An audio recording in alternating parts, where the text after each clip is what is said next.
आता या परीक्षेनंतर पुढची परीक्षा भागवत ग्रंथावरती आहे. श्रीमद भागवते विद्वताम परीक्षा असं म्हटलंय. भागवत ग्रंथामध्ये विद्वान लोकाची परीक्षा होती. आता ते कुणी बी करतंय म्हणा, त्याच्यात काही चव नाही राहिलेली, करणाराच चव नाही आहे. भागवतात जी चव आहे ते पहिल्यापासून आहेच आहे, त्याच्यात काही संशय नाही आहे. परंतु आता ते मजाक झालेली आहे. फक्त 7 दिवसाची कथा पाठ करायच्या आणि मग धिंगाणा मस्ती सुरू करायची. गाव नाचो झूम ढिंका चिका चालत राहतं आणि लोकाला बी तेच कळतं. वाटतं बाई काय नाचवलं ग हिनं, बाई नाच चांगलं आहे. पण अत्यंत व्यवस्थित पद्धतीनं जर शिकायचं जर असेल तर मी सांगतो शॉर्टकट चालत नाही. माय बनायला शॉर्टकट नाही, बाप बनायला शॉर्टकट नाही आहे. तसं विद्वान बनायला शॉर्टकट नाही आहे. त्यासाठी ग्रंथ हा पंक्तिशः श्लोकशः शिकणं गरजेचं असतं. आणि संस्कृतचा बिलकुलही गंध नसणाऱ्या विद्यार्थ्यांना हे कठीण जातं. तरीसुद्धा राधाताई सागडे महाराज हेही माझ्याकडे शिकतात आणि त्यांनी भागवत ग्रंथावरतीही भरपूर चांगल्या प्रकारे अध्ययन केलेलं आहे. त्यांचेही 1000 श्लोक पाठ आहेत भागवताचे. त्यामुळे आपण सर्वांनी जरा हॅलो आहेत का इथंच? ॲपल नाही म्हणायचं, इथं श्लोक म्हणायचे आहेत. त्यामुळे त्यांना मी आमंत्रित करतोय की आपण यावं आणि आपल्या अभ्यासाचं या ठिकाणी थोडंसं कौशल्य दाखवावं.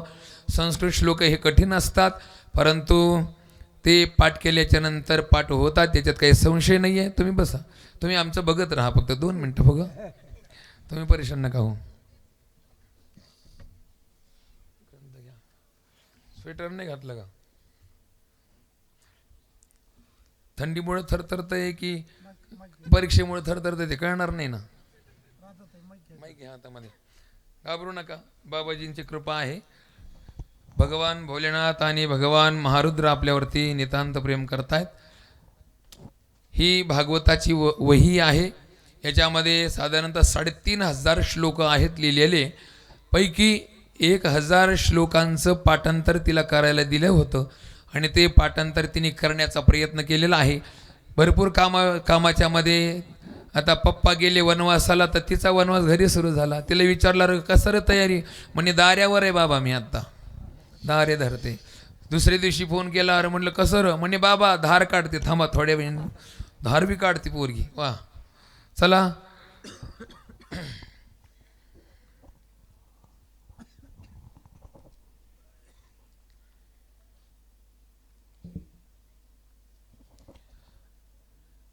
तेन योगनिधे धीमन श्रोतव्य सा प्रयत्नतः. तेन योगनिधे धीमन श्रोतव्या सा प्रयत्नतः. दीनानां नियमो नास्ति सर्वदा श्रवणं मतं. सत्येन ब्रह्मचर्येण सर्वदा श्रवणं मतं. अशक्यत्वात् कलो बोध्यो विशेषोऽत्र शुकाज्ञया. मनोवृत्तिजयश्चैव नियमाचरणं तथा.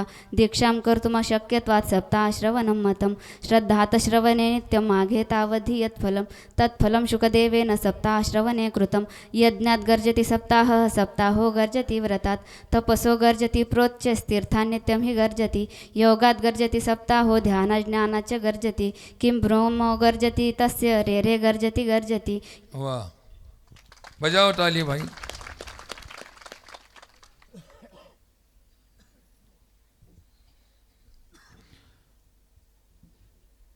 इदं भागवतं नाम पुराणं ब्रह्मसंहितम्. उत्तमश्लोकचरितं चकार भगवान् ऋषिः. सर्ववेदेतिहासानां सारं समुद्धृतं. स तु संश्रवयामास महाराजं परीक्षितम्. अहं चाद्यगमं तत्र निविष्टस्तदनुग्रहात्. सोऽहं वश्रावयिष्यामि यथाधीतं यथामतिः. तस्य पुत्रो महायोगी समदृङ् निर्विकल्पकः. एकान्तमतिरुन्निद्रो गूढो मूढैवेयितेः. दृष्ट्वानुयान्तां ऋषिमात्मजमपन्यग्नं. देव्यो परिदधूर्नसुतस्य चित्रं. तद्वीक्ष्य पृच्छति मुनौ जगदोस्तवास्ति. श्रीपुं विदानतु सुतस्य विवेक्तदृष्टेः.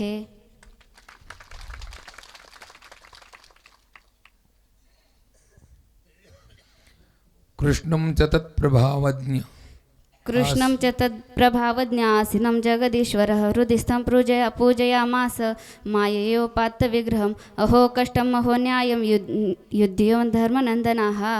अहो कष्टमहो न्यायं यद्यो धर्मनन्दनः जीवितुं नार्हत क्लिष्टं यत्र धर्मच्युताश्रयः यत्र धर्मसुतो राजा गदा पाणिवृकोदरः कृष्णो स्त्रीगाण्डिवं चापं सुहृत्कृष्ण ततो विपत् यं मन्यसे मातुलेयं प्रियं मित्रं सुहृत्तमम् अकोरसचिवं दूतं सवृदा दत्तसारथिं भक्त्या वेशमनो यस्मिन् वाचायन् नाम कीर्तयन् त्यजन् कलेवरं योगी मुच्यते कामकर्मभिः सदेव देवो भगवान् प्रतीक्षतां कलेवरं यावदिदं हि नौम्यहं प्रसन्नः सारुणलोचनोल्लसन्मुखाम्बुजो ध्यानपतश्चतुर्भुजः तदोपसंवृत्य गिरसहस्रनिर्विमुक्तसङ्गमनादिपुरुषे कृष्णे लसत्पीठपट्टे चतुर्भुजे पुरस्थिते मिलितदृग्व्यधारयत् व्यवहितपृत्नां मुखं निरीक्ष्य स्वजनवदाद्विमुखस्य दोषबुद्ध्या कुमतिमहरदात्मविद्यया यश्चरन् रतिपरमस्य तस्य मेस्तु तमिमहमजं शरीरभाजं हृदि दिष्टितमात्मकल्पितानां प्रतिदृशमिव नैकधारकमेकं समधिगतोऽस्मि विदूतभेदमोहः स्वर्गे सत्येच कलो स्वर्गे सत्यच कैलासे वैकुण्ठे नास्यं रसः तपिबन्तु सद्भाग्या मामा मुञ्चत कर्हिचित् एवं ब्रुवानु सत्य स्वर्गे च कैलासे वैकुण्ठे नास्त्यं रसः अतपिबन्तु सद्भाग्या मामा मुञ्चत कर्हिचित् एवं ब्रुवाणे सति बादरायणौ मध्ये सभायां हरिराविरासीत् प्रह्लादबल्युद्धव फाल्गुनादिभिरुतसुरशिष्पूजयस्तान् प्रह्लादस्तालधारितरलगति तया चोद्धव कांस्यधारी विनाधारी सुरशिस्वरकुशलतया रागकर्तार्जुनोऽभूत् इन्द्रो वाद्यन् मृदङ्गं जय जय सुकरः कीर्तने ते कुमारा यत्राग्रे भाववक्ता सरसरचनया व्यासपुत्रो बभूवः ननर्तमध्ये त्रिकमेव तत्र भक्त्यादिकानां नटवत्सु तेजसाम् अलौकिकं कीर्तनमेतदीक्ष हरिप्रसन्नोऽपि वचो अब्रवीतत् तस्मादपि कलो प्राप्ते 30 वर्षे गते सति ऊचुरूर्जशिते पक्षे नवम्यां ब्रह्मणसुताः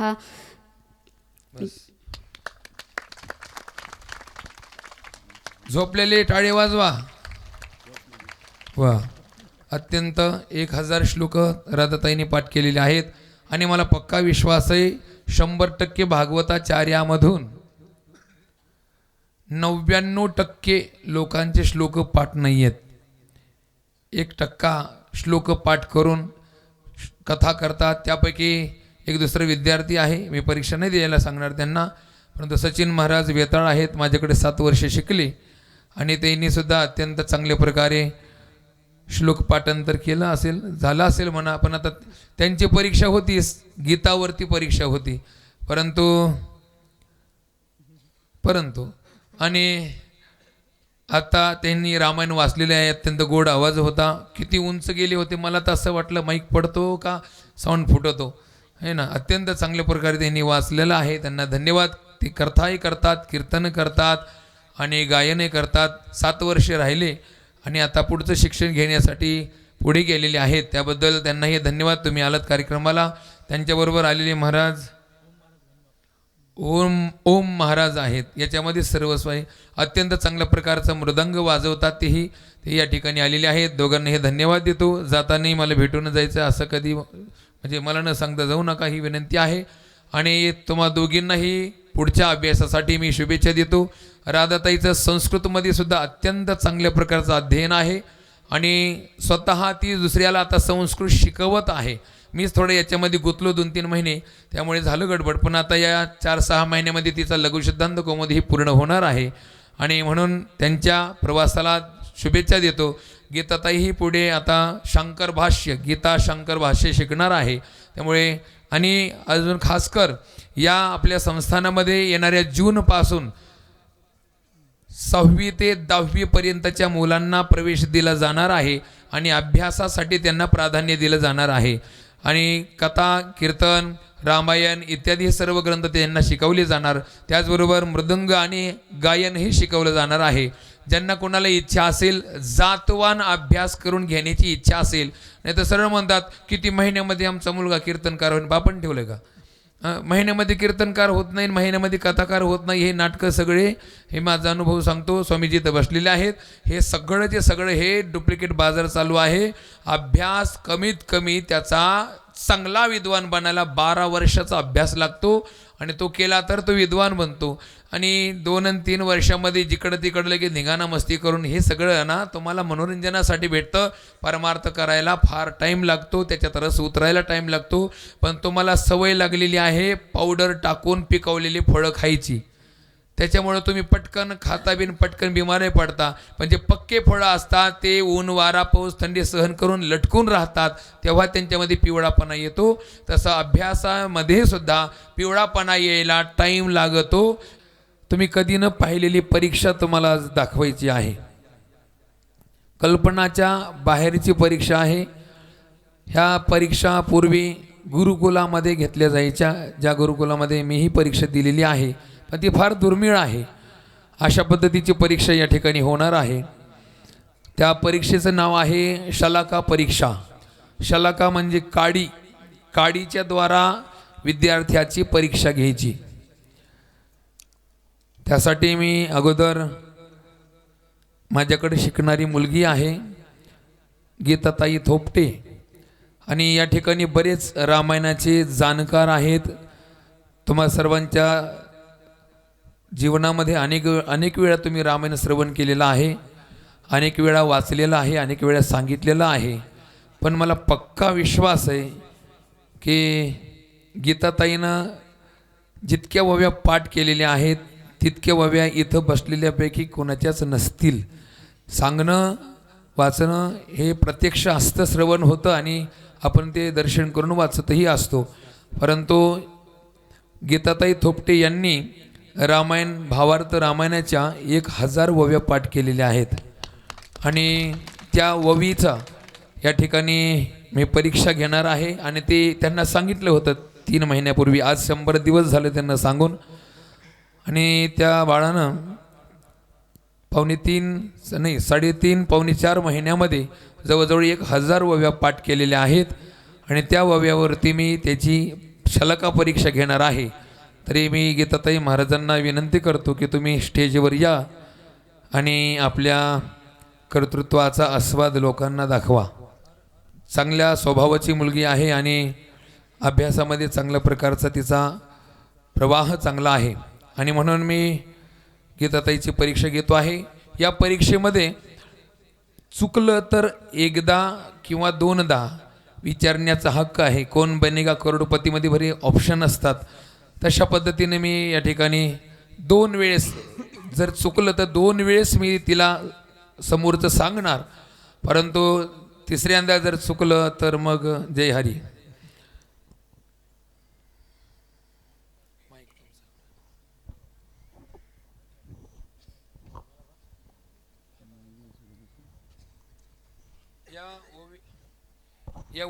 या वहीमध्ये 1000 वव्या तिने लिहिलेल्या आहेत. सुंदरकांडापर्यंत म्हणजे तिने लिहिल्या, म्हणजे ते मी सगळंच केलेलं आहे. आहे तर तिने लिहिलेलं आहे. आणि अध्ययन तिने ववीसह केलेलं आहे.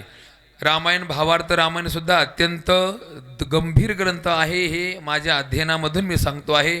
काही अशा वव्या आहेत की त्याचा अर्थ मलासुद्धा लागत नाही आहे. जवळजवळ 10% अशा वव्या आहेत की आजही मला त्या समजलेले नाही आहेत. आणि त्या वव्याचा अर्थ समजून देणाराही अजून मला कोणी भेटला नाही आहे. अशा गंभीर वव्या आहेत.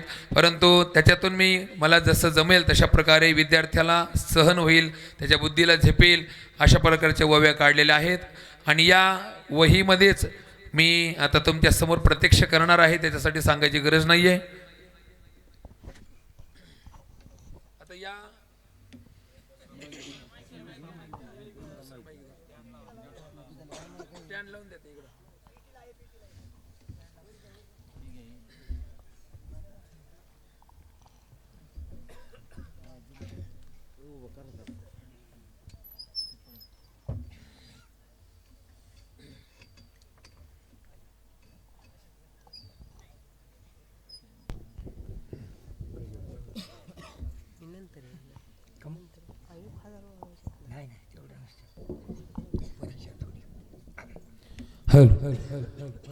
प्रभु रामचंद्र भगवान की, पवनपुत्र हनुमान की, पंचमुखेश्वर भगवान की.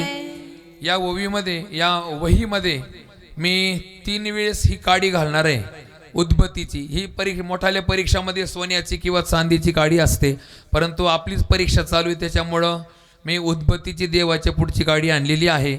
आणि मी देवाला प्रार्थना करतो की आमची विद्यार्थिनी गीताताई या परीक्षेमध्ये उत्तीर्ण होवो, कारण परीक्षेमध्ये एकांत असतो पण या ठिकाणी भयंकर मोठा लोकांत आहे, त्यामुळे दडपण येणं स्वाभाविक आहे.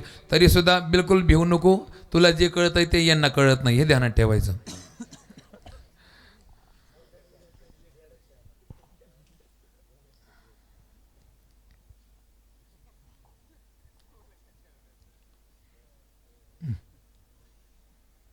काडी सुधारू सती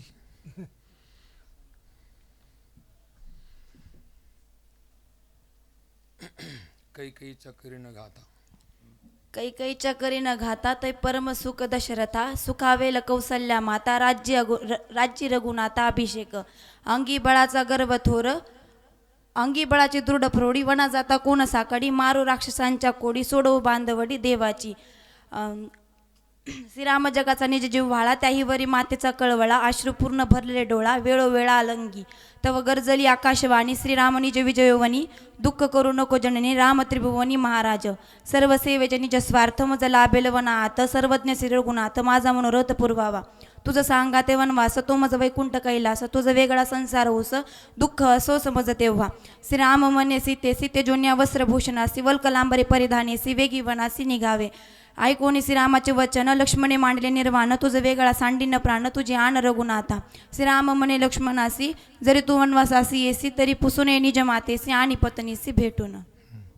एकदा मध्ये अत्यंत सफल झालेली आहे, कारण मलाही माहिती नाही की आता मी काडी जिथे लावणार आहे तो प्रसंग तुम्हाला आता सगळ्याला कळलं आहे की हा प्रसंग पहिल्यांदा लक्ष्मणाची एक ववी होती, भयंकर नाराज झालेले लक्ष्मण, आणि मी घात करणारा अशा प्रकारची भाषा बोलतोय. त्याच्यानंतर लगेच पुढच्या ववीमध्ये सीता माता बोलते आहे, हे तुम्हाला कळलेलं आहे.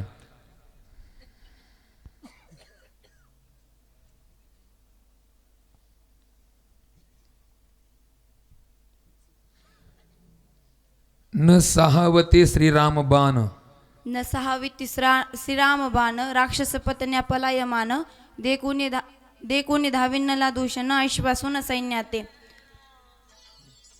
श्रीराम न सहावी श्रीराम बाण राक्षस पत्न्या पलायमान हिरुनी घेतले धनधान्य वस्त्रभूषण हरिले बोंब सांगवया एक उरली शूर्पणखा देख घेऊन लक्ष्मणाचा धाक मारून हाक पळाली. ऐसा रावण देखत ऐसी शूर्पणखा जाण भक्षुधावे ब्राह्मण लक्ष्मणी सांडून या बाण दोन्ही कानाची दिले.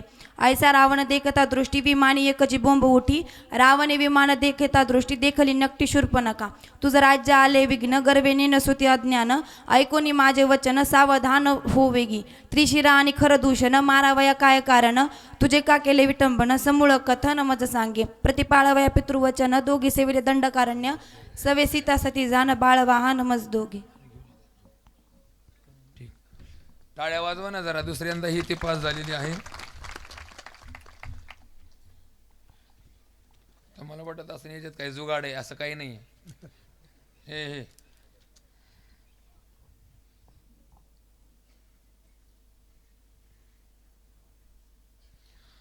तू एकाकी स्त्री अबळा तू एकाकी स्त्री अबळा तप प्रभावे तेज प्रबळा कोणी निर्मिले अबिळा तुझ या स्थळा केवी प्राप्ती तुम्ही नेटाचे श्रीराम भक्त वनी प्रवेशता येत देह लोभ नित्य निर्मुक्त तुम्ही समस्त मज पूज्य तेने मया सुरे येत बैसोनिया महावनात ब्रह्मा प्रसन्न केले तपोयुक्त तपने मार्थ साधावया ऐक माझे वरदान विवर्या सतनय मरण बाहेर निगताची जाण वैरी प्राण घेतील कमी निकामे नृत्य गीत स्वरी तिसवे आला विवरा बाहेरी इंद्रिय साधुनिया वैरी वज्रे करी मारिला हरिदासांची संगती भाग्यविन नवे प्राप्ती हरिदासांची सद्भक्ती नित्य मुक्ती स्वभावे ब्रह्मवाणी सत्यद्भूत तेही तुम्ही श्रीराम भक्त वनी प्रवेशता येत वनी प्रवेशता येथ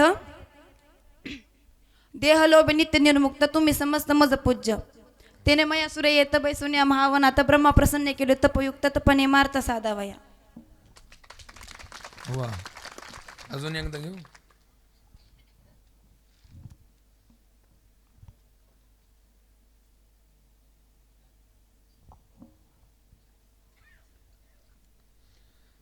करिता नित्य नाम स्मरण करिता नित्य राम नाम स्मरण जन्म मरणासी हे मरण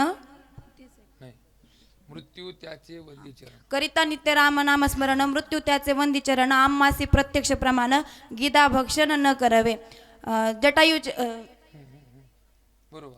जटायूचे वास. जटायूचे वाचले पाख माझ्या पंखांची झाली राख बाप गर्वाचे कौतुक परम दुःख पावलो नेने मे जटायू गेला की होता तो नेने माझी वार्ता जटायूसे धन्य तुम्ही बोलता आज मी आत्ता ऐकिले जटायूसी बळ संपूर्ण मारू न शके त्यासी रावण कैसेनी जटायू पावला मरण सत्य साचा रमज सांगे. ऐकता निज बंधूची ख्याती उल्हास संपाची ते चित्ती तव तव निज पक्ष वाढची जीव वसंती वृक्षांगे. शुद्धीने लभेची सीता काय सांगावे श्री रघुनाथा थोर बैसली लज्जा माथा प्राण त्यागार्था येते आलो. अशा पद्धतीनं तिनं 1000 वव्या पाठ केलेल्या आहेत. कुठलीही ववी तिला उच्चारली तर तिथून पुढे ती सुरू होत आहे. अशा पद्धतीनं गीताताई आपल्या समोर पास झाली का नापास? वा, मग शाबास म्हणा ना, जरा टाळ्या वाजवा जरा. अध्यात्मामध्ये सुद्धा फार मोठी ताकद आहे आणि गीताताईने या ठिकाणी अत्यंत चांगल्या प्रकारे आपलं प्रेझेंटेशन केलेलं आहे. त्याबद्दल मी गीताताईचा आभारी आहे. कारण आपल्याकडे शिकणारा विद्यार्थी, आपला मुलगा किंवा आपली मुलगी हे आपल्यासाठी अत्यंत आत्मीय असतात आणि त्यांची इज्जत आपली असते, त्यांची बेइज्जती आपली असते, त्यांची प्रगती आपली असते आणि त्यांची दुर्गतीही आपली असते. गीता ही माझ्याकडे शिकते म्हणजे तिच्याविषयी मला स्वतः स्वाभिमान असायला हवा आहे आणि त्यामुळं तिने माझा स्वाभिमान वाढवला आला आहे. त्याबद्दल मी तिचा आभारी आहे की तिने अत्यंत माझ्या शब्दाला मान देऊन अत्यंत चांगल्या प्रकारे त्या ठिकाणी परीक्षामध्ये पास झालेली आहे. धन्यवाद.